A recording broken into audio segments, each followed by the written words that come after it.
Kelley, I would like to be in Wakanda.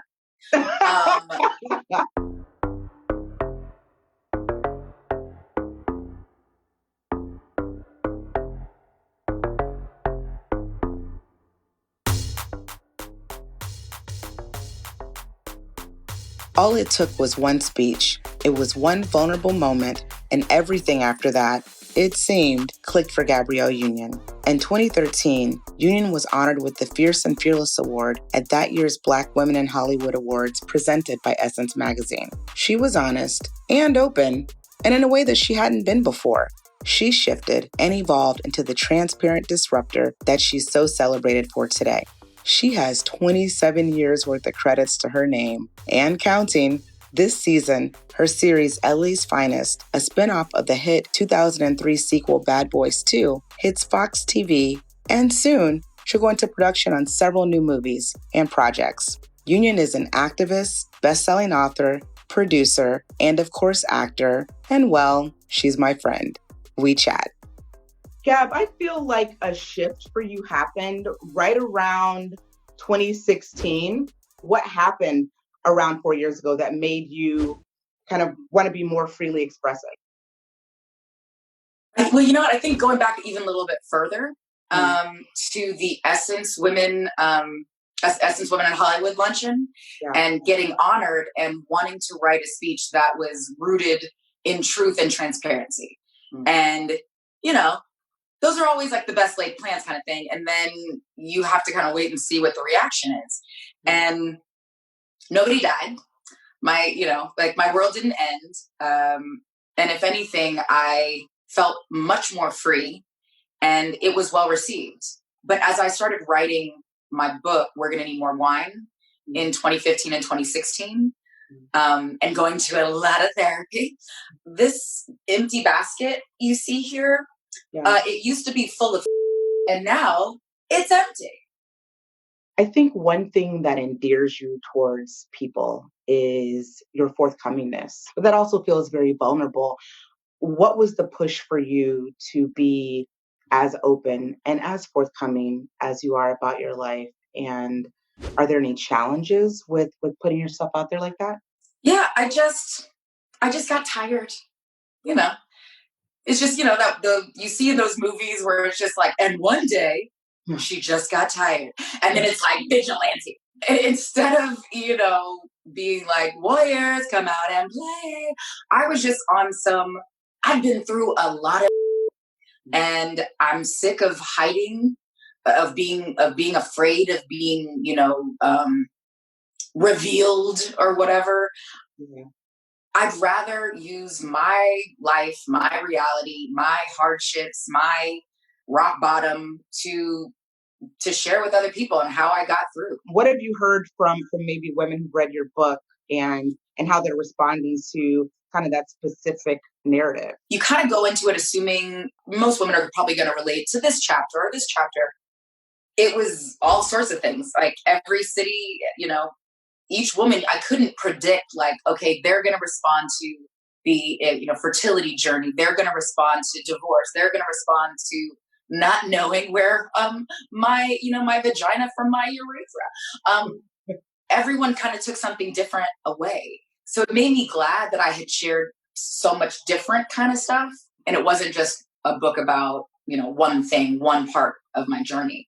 But the response was a lot. I do feel like I take on other people's energy and their emotions. So as the book signing is going, I'm literally in the, you know, minute or less than a minute, as you know, that it takes for me to sign and you know, make eye contact.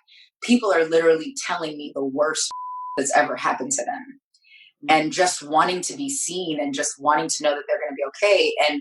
But you're just receiving like all of this trauma and pain and hurt. And I would just feel like I couldn't figure out where my emotions began and ended and theirs began and ended. And just needed to kind of like tip out some of the, you know, trauma with my therapist and figure out how to be of service on this tour and how to be of service to myself. You know that you're more than an entertainer. I mean, you are an educator too, and a lot of people kind of lean into things that you put out there in the world? Is there a place that you start to make sure that you're gifting people with the right tools and appropriate tools? Talk therapy has been incredibly helpful, and meditating has been incredibly helpful, and just giving my mind a release, which is my words with friends. Yeah. Feel free to play, Kelley. I'm ready. I'm ready. Let's do it. I don't want to have to call you out on Twitter. But yeah, or just like reading, or just taking time to myself to kind of give myself my own peace. I often, when people are like, "Oh my God, what is Gabrielle Union really like?" I'm like, she is probably hands down the most self-aware person I have ever known in my life, and that's something that I gravitate towards naturally. And I think this conversation right now is really kind of indicative of that. But does that play a role into the selection that you make about projects that you want to work as an actress, as a producer? I took the jobs that wanted me back. I wish I had that career strategy that, that other actors talk about, but I've never had like 8 projects that I could choose from. It was like, who likes me back? That's where I'm going. But since I've started my production company, and I don't know how I got to be an ingenue at 44, 42, 43, 44. But I started getting more offers, and I could be more selective about what I wanted to do. And I feel like it was like 2 years ago now. Some spiritual healer guru person told me that I should always center my joy, my peace, and my grace. And at the time I was like, yes, more rosé, please.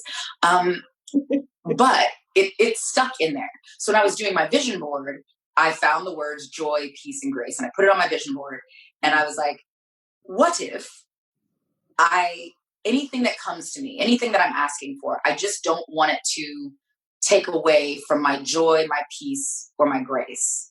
It has to only enhance those things. And I've stuck to that. But if you take a job just for the check, you're opening the door to all sorts of things. And very rarely will those things that you're opening the door for be joy, peace, or grace. That brings us to LA's Finest, where you are an executive producer. You're the boss. It is your baby. Is your experience different because of that? Having, me as a Black woman and Jessica as a Latinx woman, who are both business women outside of Hollywood, we had a very specific idea of how we wanted this production to go and how we wanted it to look.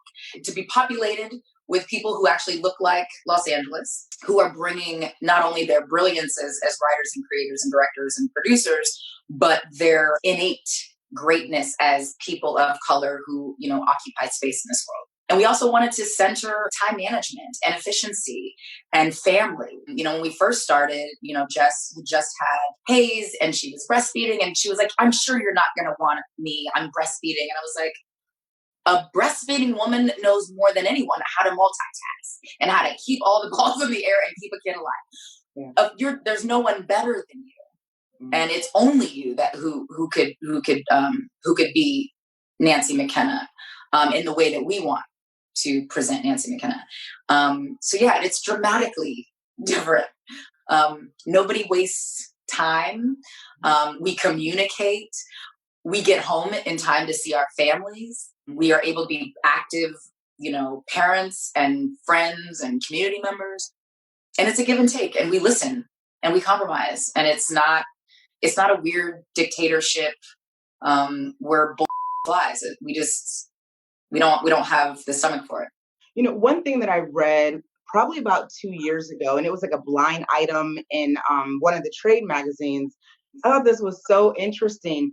It basically said that they were shocked that you actively wanted to bring in a partner as your equal. And we're talking about Jessica Alba on LA's Finest, because they, the inference was that, you are a strong enough name and brand to stand on your own, but that they thought it was really smart that you thought that that was something that was important to do.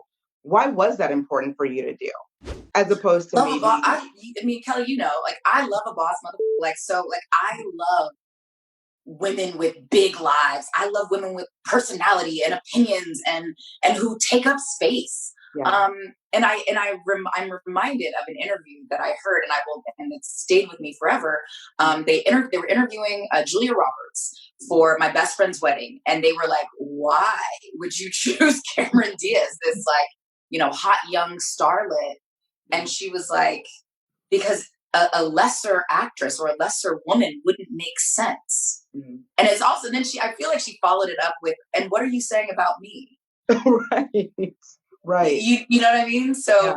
I've just always been surrounded by big personality women, alpha women. I love them. I'm kind of uncomfortable, like being surrounded by mealy mouth, like, what do you think? I love it. I love it. And we if it's supposed to be a two-hander, I want somebody who's equally as yoked. Yeah. You know what I mean? When on just what we come in with as Gab and Jess, they're like, okay. And then what we bring to the screen, it's like, because we're bringing our full ass selves to the job. What is the one role that no one has offered you yet, or the one type of role that no one has offered you yet that you absolutely would love to bring to life? Well, Kelley, I would like to be in Wakanda. Yes. I could be like a gardener with some hedges. I don't know, like in the background. I've never even been able to audition for a superhero, nothing. Not even a superhero auntie, nothing. So that would be awesome. I've never been offered the right horror project. Gab, what do you have coming up next? I mean, I know we're excited about the second season of LA's Finest, but people who didn't dig into the first season are about to be able to get the first season in fall TV, right? Yes, on Fox. Yes. You don't need Monday Night Football. You want to watch season 1 of LA's Finest on Fox, Mondays at 8 p.m., September 21st. After that, we hopefully we will be going, we'll get a third season pickup, and we'll figure out when we'll start to shoot that. But I am excited about The Perfect Find, which I'm going to be shooting for Netflix, and a couple other projects that we're trying to do, soon. So it has been almost 20 years to the date since Bring It On came out, and it still feels very contemporary, and people resonate with the story and with your character, Isis. I call you Isis from time to time. What does it mean to you that people are still invested in that film after 20 years? 20 years later. It feels great. It feels great to be part of something that has stood the test of time. I wish the storyline wasn't so relevant. I wish Black creators got credit for their work. I wish that our culture was not mined and repackaged without us. So I just wish it wasn't as relevant. I wish, things were a little different, or a lot different for us as, Black creatives. But the fact that the storyline and the music and the fun of it all and the social justice element of it all, it's still poignant and relatable. And yeah. Gab, you know how I feel about you. It's always great talking to you. Thank you so much for doing this. No, my pleasure. Up next on Another Act, John David Washington.